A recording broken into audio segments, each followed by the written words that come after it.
Well, we're joined by, our guest paper reviewers today, who we're going to talk about lots of things in the papers, but I guess we've got to ask them what their reaction is to Theresa May standing down at the next election. Emma Burnell and Andy Williams are with us. Emma, first of all, what do you think? I think it's really interesting. We were talking in the green room. Of the Prime Ministers we've had since 2010, I think Theresa May is the one I respect the most. I think that she was dealt a very, very difficult hand, but I've always thought, despite our very different political outlooks, that she was someone with a real sense of public service. She's a serious person. She's a serious person who took it seriously. Yeah. We disagreed on a great many things, particularly when she was in the Home Office, but I never felt that she was politicking as much as she was, really had just a different type of politics than I do. Yeah.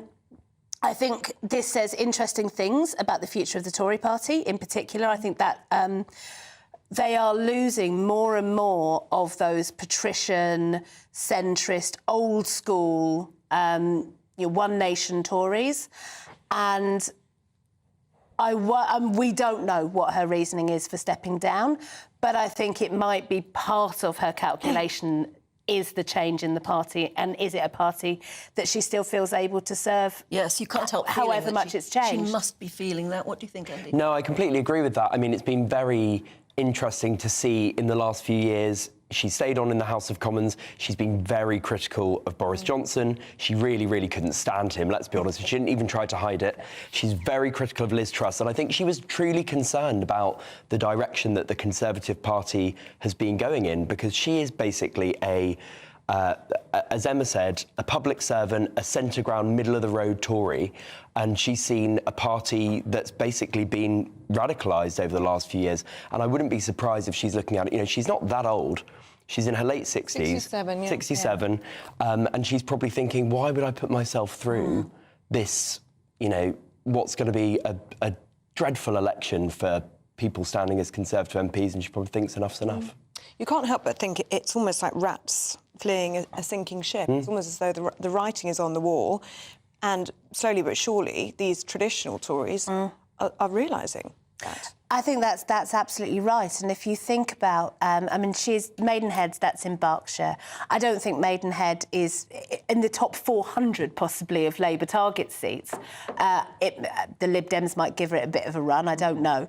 But there are so many of those traditional Tories that are both looking at losing their seats, but also looking, as Andy was saying, at losing their party.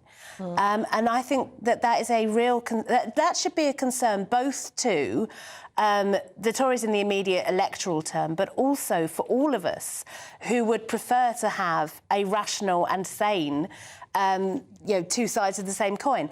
In the same way that I think that more sensible Tories looked at when Labour went to the far left and said, well, OK, that it may be good for us in the immediate term electorally, but actually in terms of our long-term politics, it's not so good. It's interesting you're saying about her constituency, Windsor and Maidenhead, very sort of Tory. Very. I think. Very Although safe, Windsor Council went to the Lib Dems, didn't it? But that's my point. Is there any such thing in this next year as a safe Tory seat? Hardly.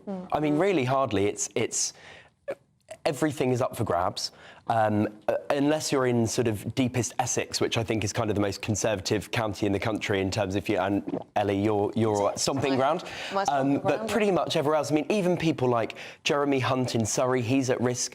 Grant Shapps in Hertfordshire, he's at risk. These are places that should just be absolutely straightforward Conservative holds. The other thing I just want to say about Theresa May that I think is really a really commendable quality is she really unusually in politics lacks ego. She's very much... That's very true, yeah. She really is somebody who just... She's sort of the epitome of keep calm and carry on. And I think, she was criticised a lot for maybe being a bit boring, not my words, but that's sort of how Robotic. she was described. It, yeah, the She had, Maybot. not since she became a backbencher. No, exactly. She's quite She's had a colourful, sort of isn't second spring of life, hasn't she? Yeah. It's been amazing. And what really struck me was, we're seeing the pictures now, if you're watching on television, was the resignation speech outside Downing Street. It really was quite emotional, wasn't it? Her voice was breaking. She said, I have tried several times. And The country I love. The country I love. And do you know what? Reading this statement now, the resignation as an MP now standing down at the next general election, she talks about that kind of sense again, proud of Maidenhead, the constituency. She's so proud to call her home. And she thanks people for their support for 27 years. She does seem to really care about her job. I can't see her moving out of Maidenhead. And that, I think, is always kind of a barometer, I think, for how connected an MP is to their constituency, is that you sort of think they'll stay there after they leave. Yeah, I know a lot of people who live in that constituency and they love her. Yeah. They really do. Oh, really? They trust her, I think. And that's because even when she was Prime Minister, she was turning up at school fetes and at village hall openings, and yet all of the day-to-day constituency work that can look really quite mundane and do kind of the hard yards. Yeah. She actually loved doing that. She really did. That was kind of her. She's sort of the archetypal constituency MP, and you know, as Emma said, she was dealt a bad hand, and she wasn't a brilliant Prime Minister. She wasn't terrible, but she wasn't brilliant either. I mean, and I think in that's many ways, the thing. We're talking about 4 people of whom she was the one that wasn't terrible. Andy, how do you think Tory HQ is going to be feeling as a result of this news this morning? Because she joins a list of very high-profile MPs that are stepping down at the next general election. Ben Wallace, Sajid Javid, Dominic Raab, Kwasi Kwarteng, and they're just the former cabinet ministers. there you go. Absolutely, and that's after we've already lost a ton of talent from the Conservative Party in the last 5 or 6 years, partly because some of them have been pushed out, others have just gone, I've had enough. I mean, obviously HQ will brush it off, and the Prime Minister will brush it off and say she's had a good run, she's been an MP for 27 years, but you can't escape the fact that people are looking at the political weather and going, this doesn't look great. And one thing that is worth commenting on, there was a deadline set, I think it was sometime in the middle of last year, when they were all supposed to tell CCHQ whether they were standing down or not, and it just breezed past and nobody paid it the slightest bit of attention. Now that's a very inside Westminster kind of way of thinking, but on the other hand, I think it does tell us something about how little discipline there is in the party, that they didn't go, you know, I should be a bit more helpful to the party, give them time to set up, get a new candidate embedded in, and they're all thinking, you know, I'm going to make the decision when I make the decision. When do we think a general election is going to be now? That's a big question. Well, I think we were talking about this the other week, because I know Stephen Dixon is big on May. It's May. I just don't think so. Not I've never after thought that budget. so. I think the most compelling logic, if there is any logic in politics, is that if you're the Prime Minister, you're not going to give up that job easily. Yeah. Well, not and even if the rats are deserting the sinking ship. I mean, it will start to look worse and worse, won't it? I think when you're On 27 points or 26 points behind in the polls, you don't call a general election unless you absolutely have to. So I think October, November, maybe even January. I think that'd be a mad thing to do, but it's possible. So I think really, autumn. I mean, the reason for January, what looks better on your CV? I was Prime Minister from 2023 to 2025, or I was Prime Minister, 2022 to 2025, or 2022 to 2024.